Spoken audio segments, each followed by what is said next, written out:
Prepare to read. If the Shoe Fits. 2 Cinderella stories. Genre study. Fairy tales are old stories with made-up characters and events that could not happen. As you read If the Shoe Fits, 2 Cinderella stories, look for clues that the stories are make-believe, endings that are happy, problems and solutions. Set a purpose. As you read, make connections by finding ways that this text is like things in your life and other texts you have read. This will help you understand and remember the text. Power words. Chore. Thrilled. Superb. Beamed. Pleasure. Jealous. Dashed. Hobbled. Meet Pleasant Despain. Pleasant Despain began making up stories when he was in 2nd grade. He has always loved to read and write. He also loves to travel. He has visited 26 countries.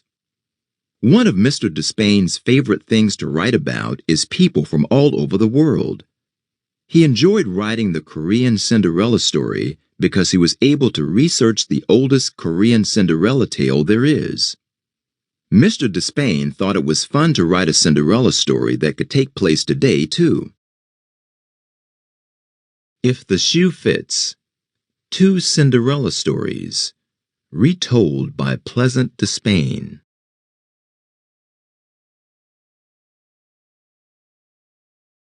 A Cinderella named Zoe.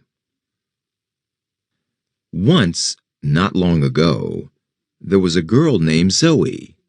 She loved school, especially math, PE, and science. Her stepbrother Finn enjoyed playing tricks on Zoe. One day, their mother tried logging onto her laptop, but her password wasn't accepted. "Finn, did you change my password?" "No, Mom. Try Zoe's password." It worked. "Zoe!" cried their mother. "You know the rule. You can't use my computer without permission.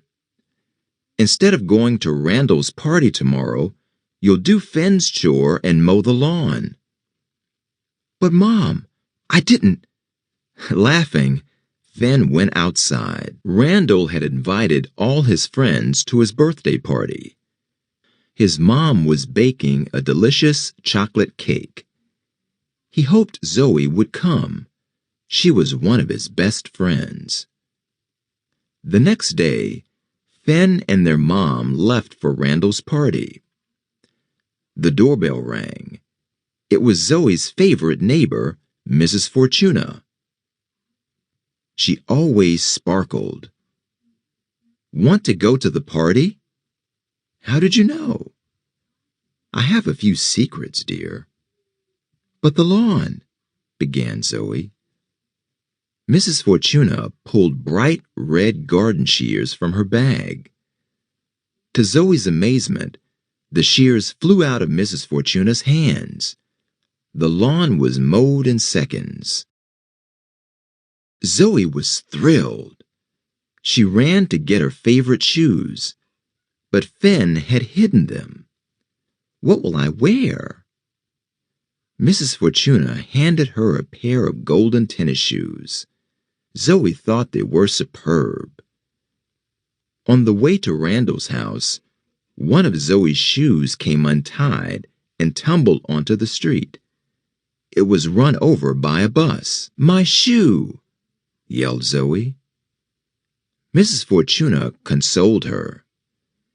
"2 shoes don't make wishes come true." Randall beamed when Zoe walked in. He invited her to sit next to him. Noticing her one shoe, he thought, "This is something new." Then he said, "Cool. Everyone take off one shoe, just like Zoe."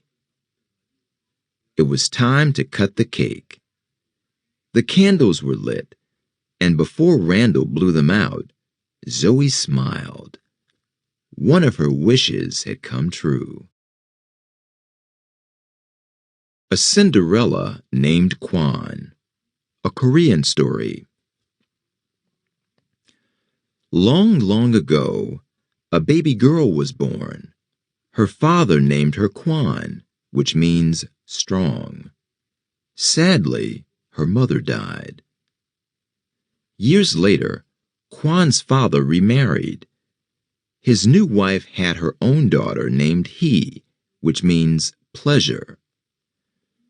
Kwan's stepmother and stepsister were jealous of Kwan and unkind to her. One beautiful spring morning, Kwan's stepmother said, "I'm taking He to the festival." "Can I go, honorable mother?" asked Kwan. "Yes, but first you must weed the garden." He and her mother laughed as they left for the city.